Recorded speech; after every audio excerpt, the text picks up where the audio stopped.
All right, so Riley, I'll go. We'll go back around this time.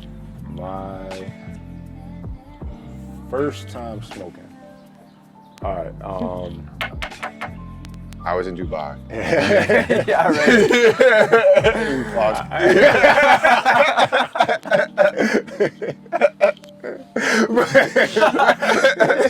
But okay. So no.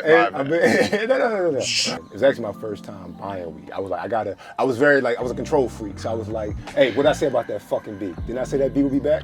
Didn't I say that beat would be back? So that's amazing. Let's give him something. Smell the goodness. Try that second.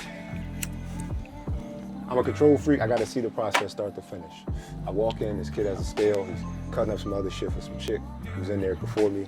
I'm like, I'm good off of that. He says, okay. He goes up under the bed. He pulls out this like fake ass like briefcase thing. But it was dope how official this motherfucker was. Clips it up, boom. And it's just like 11 or 12 jars like that. With just like the name scribbled on the top and shit. And I just grabbed like the most like random sounding shit. Like Purple Nurple and Banana Tropic Thunderstorm. I don't fucking know where they come up with these names. But yeah, man, like that was my, and then I got that from him. I went to a formal, just lit. And we was in like Dave and Buster's and it looked crazy. like I love this movie shit. And it's like when I started getting high, some shit like the cinematic value of certain things went up. And that was like one of those moments. Yeah, expand your mind. Yeah. That's my story. I don't even need the whole John. That's it. I kept it under 3 minutes. Cool. These ain't as fun as the best high story. These go a little faster. But go ahead, my fault, Will. The first time smoking.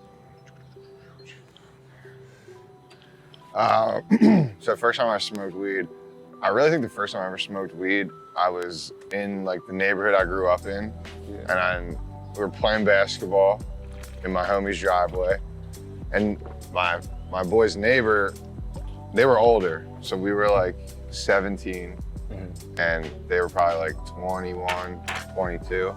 So they pulled up in the driveway where we were playing basketball, and the windows were open and the smoke was coming out, and it was like this beat up Honda Accord, and it smelled like blunts and weed.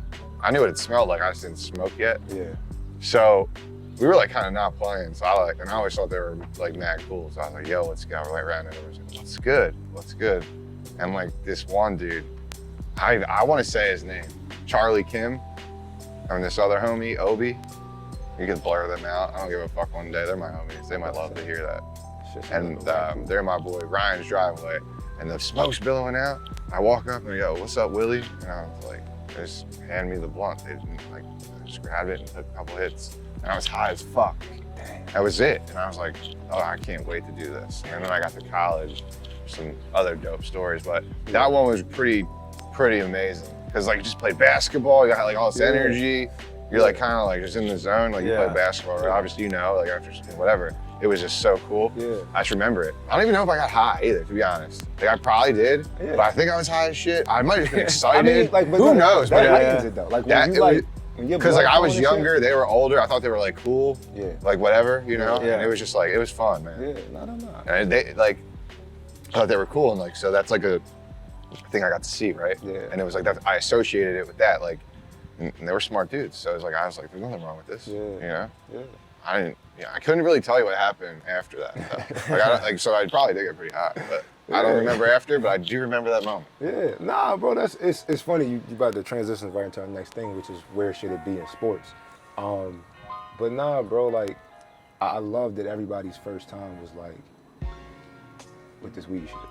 There was like it kind of sets you up for what you needed to either go towards or go away from. Like for you, you know what I mean? You talked about how it was so like healing for you.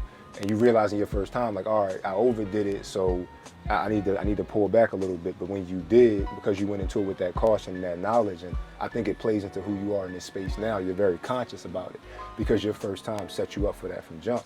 For you, you were in a space where it should be normalized and it wasn't anything wrong with it or any stigma behind it, and it was kind of euphoric.